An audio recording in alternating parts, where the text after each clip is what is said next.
চলন বন্ধুগণ শুনে আসি মিল্টন সামান্তারের কিডনি বের করা নিয়ে এবং কিডনি পাচার সম্পর্কে ডক্টর লেলিন কি বলেন। চলুন আমরা ওনার মুখ থেকে শুনে আসি।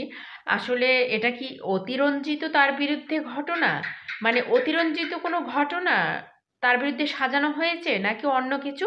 আমরা চলুন সেটা মিল্টন ছড়িয়ে আমরা ডক্টর লেলিনের মুখ থেকে আমরা শুনে আসি এবং সেখান থেকে আমরা পরিষ্কার হওয়ার চেষ্টা করি যে আসলে এটা মিল্টন সামান্দারের বিরুদ্ধে কোনো ষড়যন্ত্র, অতিরঞ্জিত কোনো ষড়যন্ত্র নাকি অন্য কিছু। ব্যক্তিগতভাবে মিল্টন সমাদদার অথবা তার প্রতিষ্ঠানটি সম্বন্ধে খুব কম জানি, কিন্তু কিডনি পাচার করা বা চুরি করা যে প্রক্রিয়াটা এবং মিল্টন সমাদদারের ওখানে যে রোগীরা, যে মানুষেরা যায় তাদের সম্বন্ধে পত্রিকায় পড়ে তাদের বয়স, শারীরিক অবস্থা ইত্যাদি পড়ে আমার মনে হয়েছে, অন্য অভিযোগগুলো সম্পর্কে আমি জানি না, কিন্তু কিডনি চুরি বা পাচার এটি সম্ভবত অতিরঞ্জিত কোনো গল্প কথা।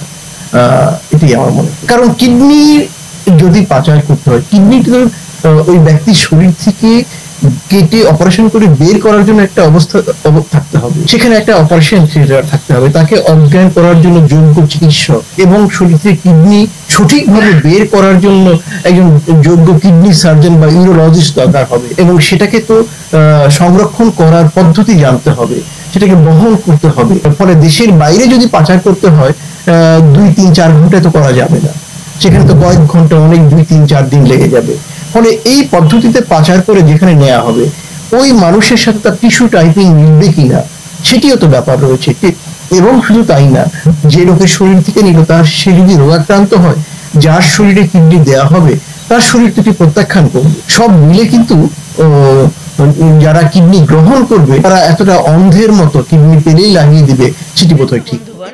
অন্ধের মতো একজনকার শরীরের কিডনি আরেকজনের শরীরে লাগানো কখনোই সম্ভব নয়, এবং সেটা অনেক প্রসেসিংয়ের ব্যাপার আছে। আর এই লোকগুলোর যে অনুপাতে বয়স, সে অনুপাতে তাদের কিডনি নেওয়া তো একেবারেই সম্ভব নয়, কারণ তারা একটা এমন পর্যায়ে চলে গেছে বয়সে যে সেখানে তাদের শরীরের সব কিছু প্রায় অকেজো হয়েই পড়ে। আর হচ্ছে যেটা শুনলেন যে একটা কিডনি বাইর করতে গেলে অনেক কিছু একটা প্রসেসিংয়ের ব্যাপার আছে, যেন তেন করে একটা কিডনি তো আর বাইর করা যায় না। বুঝলেন তো ডক্টর লেলিন কি বললেন, যে এটা পুরো একটা অতিরঞ্জিত ঘটনা ছাড়া আর কিছুই নয়। তার অন্য ঘটনা কি আমি জানি না, তবে এটা একটা অতিরঞ্জিত বিষয়। তো বুঝে নেন বন্ধুগণ এর থেকে যে মিল্টন সামান্দার ভালো কাজ করতেছে বলে তার প্রতি এত হীনমন্যতা, এটা ছাড়া আর কিছুই নয়। তো ভালো থাকবেন, আর ভালো লাগলে অবশ্যই আমার চ্যানেলটি সাবস্ক্রাইব করবেন, লাইক করবেন, কমেন্ট করবেন এবং সবসময় সাথে থাকবেন।